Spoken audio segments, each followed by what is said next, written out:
Good afternoon, everyone. I want to start by asking you a question. How many of you know someone who vapes? I'm willing to bet almost everyone in this room thought of at least one person. Maybe it's a friend, a roommate, a coworker, or even someone in your family. Vaping has become so common that most of us barely notice it anymore. People do it while they're driving, walking across campus, or hanging out with friends. It's become part of everyday life. That's one of the reasons I chose this topic. I have friends who vape, and seeing how normal it's become made me wonder if people really understand what they're putting in their bodies. Most people don't start vaping because they want to become addicted. They start because they're curious because everyone else is doing it, or because they think it's harmless. The problem is that what seems harmless today can have consequences that last for years to come. As a rad science student, I've learned more about how the body works and how easily it can be damaged. The more I've learned, the more I've realized that vaping isn't just another bad habit.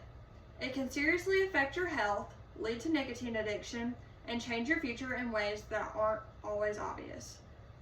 Before we talk about addiction or long-term consequences, let's start with what vaping's actually doing inside your body.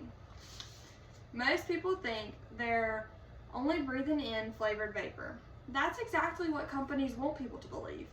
But the truth is that vapor contains much more than flavoring. According to the Centers for Disease Control and Prevention, vape aerosol can contain nicotine, heavy metals like nickel and lead, cancer-causing chemicals, and tiny particles that travel deep into the lungs. Think about that for a second. You're not just inhaling something that tastes like watermelon or blue raspberry.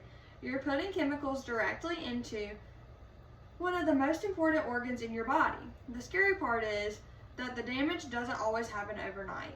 Someone can vape every day and still feel perfectly fine. That makes people think nothing bad is happening, but just because you can't see damage doesn't mean that it's not happening.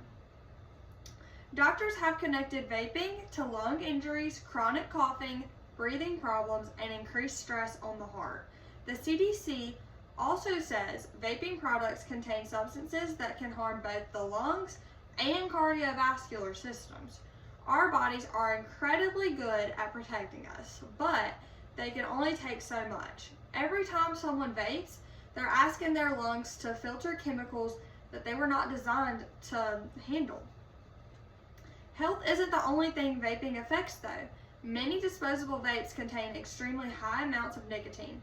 Some contain as much nicotine as several packs of cigarettes. That's a lot for something small that fits into your pocket. What makes nicotine so dangerous isn't just the chemical itself, it's how quickly your brain begins to depend on it. At first, someone might only vape when they're hanging out with their friends. Then it becomes something they do during breaks at work. Before long, they feel like they need it just to get through the day. According to the U.S. Food and Drug Administration, nicotine can affect brain development until around the age of 25. Since most college students are younger than that, we're part of the group that's most at risk. Once addiction starts, quitting isn't as easy as throwing the vape away.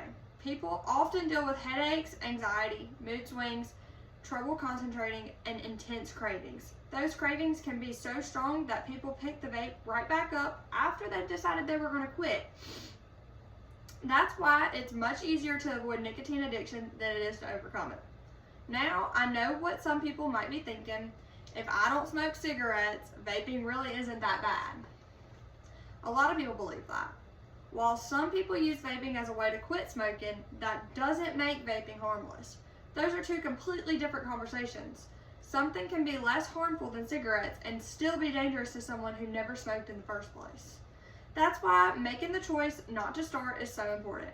The good news is that your body can begin recovering once nicotine is no longer in your system. The American Lung Association says quitting nicotine improves lung health and lowers the risk of future health problems. Your breathing improves your health. Doesn't have to work.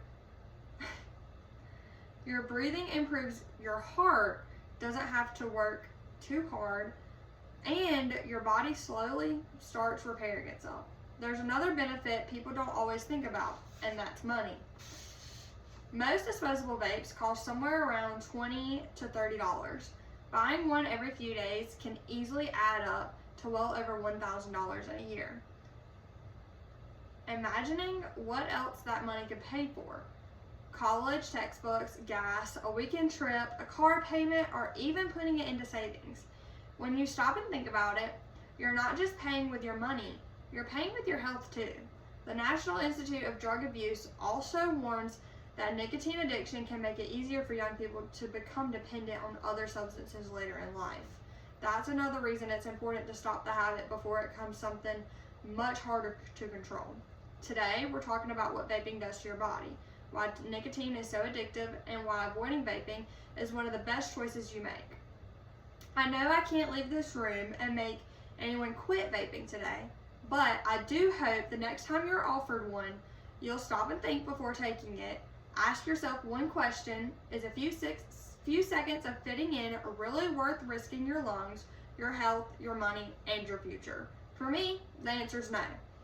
I hope after listening today, it will be a no for you too. Thank you for your time and have a great night.